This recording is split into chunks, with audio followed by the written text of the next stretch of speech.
Hey there, Brady here with your daily tennis lesson. So we're looking at some technique musts this week at DTL, and today specifically we're going to look at 3 musts on the forehand side. The first of which, in my book, is a wide base. You know, I think we see all the pros interchange stances. You might see a step-in forehand. You might once in a while see, you know, kind of a closed stance forehand when they need it. For the most part, we're seeing a lot of open stance forehands in the modern game at the top level. What you won't see is a narrow stance that somebody did by design. I think balance is really the key word there when we're talking about having that wide base. In order to execute a great swing on the forehand side, first and foremost is just balance.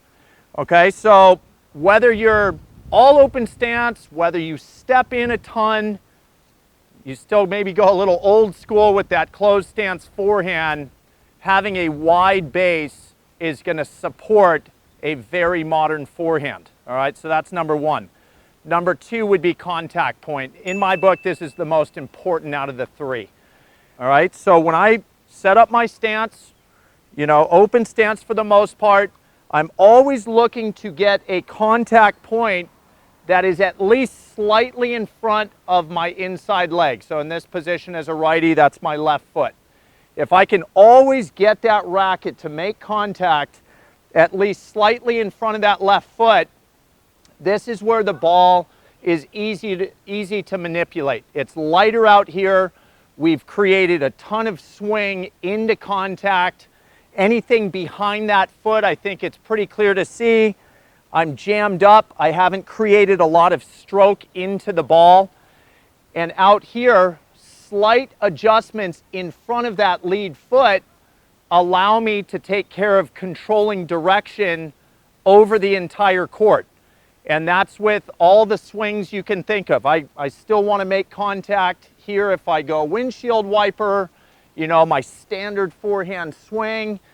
You know, even a buggy whip forehand, which a lot of people think is a very late swing, you know, I'm still most likely catching that ball at least next to that left foot.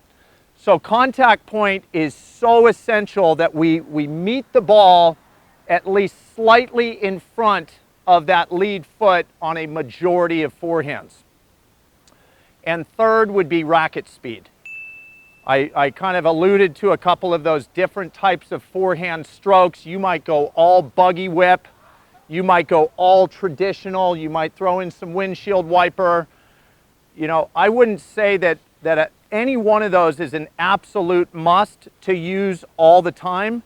But what I would say is with any one of those forehand swings, racket speed is key because we want to swing aggressively when we hit a modern forehand. And if you come back and say, well, Brady, I'm hitting with racket speed and I'm hitting the ball long every time. Well, we make adjustments. We add some more spin. You know, I'm dumping it in the net. Well, I'm going to add a little more height. But what we don't want to do is fear missing the shot because we've maybe swung with racket speed or acceleration. You can interchange those two terms. And start to become a decelerator of the racket. In my book, I walk around the club level. Any player that I see that feels like they're controlling the ball on the forehand by decelerating into the ball has the lowest ceiling of any player that I watch. A player out there who frees up the swing, accelerates, and granted, we all have different abilities as far as racket speed. I think I can swing quite a bit faster than most players. I don't swing the racket as fast as Federer or Nadal. But with that being said, regardless of your ability on how much speed you can generate, you want to always feel that you're accelerating into the tennis ball so that you stay freed up. Because we never want to lose that feeling of being able to release the racket and release the body into the finish, and that is what we start to feel we can't do if we decelerate. So we've got a wide base, regardless of how you stand on most forehands.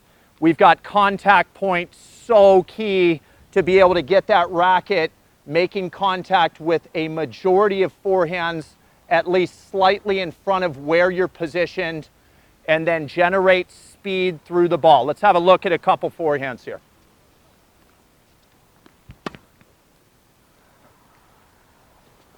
Let's go one more here, Mark. You know, again, I'm engaging those legs early. See that nice turn? I'm able to support that big unit turn because my feet are apart. I don't think I would have got that with my feet narrow. I'm really making an effort to go and get that ball in front of me, and I'm accelerating through. Those were not as fast as I could swing at top speed, but I'm feeling a really good free release because I'm accelerating the racket through the ball.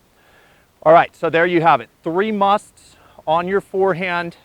Think you guys need to go out. If any one of those 3 feel like they're failing you a little bit, go out, drop a couple balls for yourself. It's an easy way to gain access to those 3 elements, is just drop feeds, because you can control all 3 so easily.